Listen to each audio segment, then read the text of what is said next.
नमस्कार. अक्षय तृतीयेच्या दिवशी या वस्तूंचे करा गुप्तपणे दान. आर्थिक अडथळे होतील दूर. शास्त्रानुसार अक्षय तृतीयेला काही वस्तूंचे गुप्तपणे दान केल्याने गरिबी दूर होण्यास आणि आर्थिक अडथळे नाहीसे होण्यास मदत होते.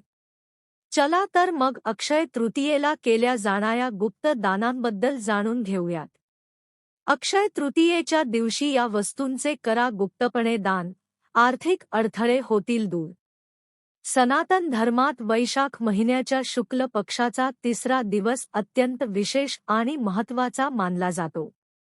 दरवर्षी याच दिवशी अक्षय तृतीयेचा सण साजरा केला जातो. यावर्षी अक्षय तृतीया 19 एप्रिल रोजी साजरी केली जाईल.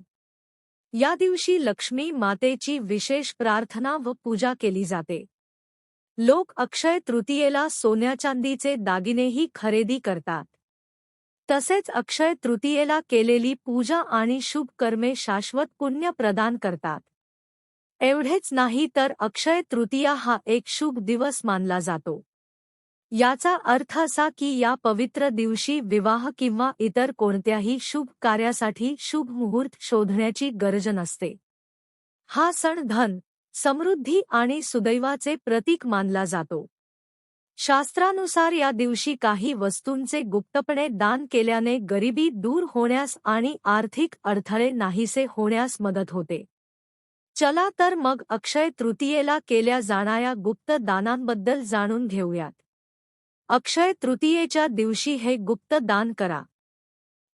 अक्षय तृतीयेला सोन्याप्रमाणे फलदायी असलेल्या चण्यांचे दान करा.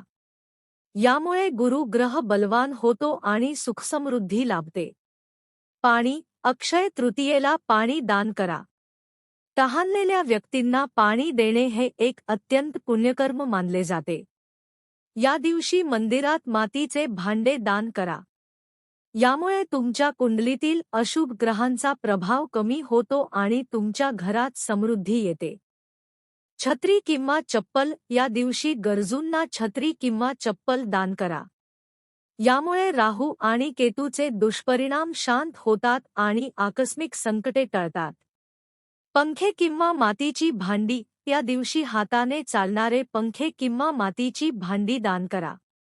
यामुळे लक्ष्मी माता प्रसन्न होते आणि व्यवसायात व कारकिर्दीत यश मिळते. सत्तू आणि गूळ. या दिवशी गुप्तपणे सत्तू आणि गूळ दान केल्याने पूर्वज प्रसन्न होतात आणि धनप्राप्तीच्या मार्गातील अडथळे दूर होतात. दान करताना या गोष्टी लक्षात ठेवा. नेहमी सुज्ञपणे दान करा. याचा अर्थ असा की दान करताना कोणताही देखावा करू नका. नेहमी आनंदी मनाने आणि निस्वार्थ भावनेने दान करा. तामसिक वस्तू दान करणे टाळा. आपणास ही माहिती कशी वाटली कमेंटमध्ये नक्की सांगा आणि चॅनलला सबस्क्राईब जरूर करा.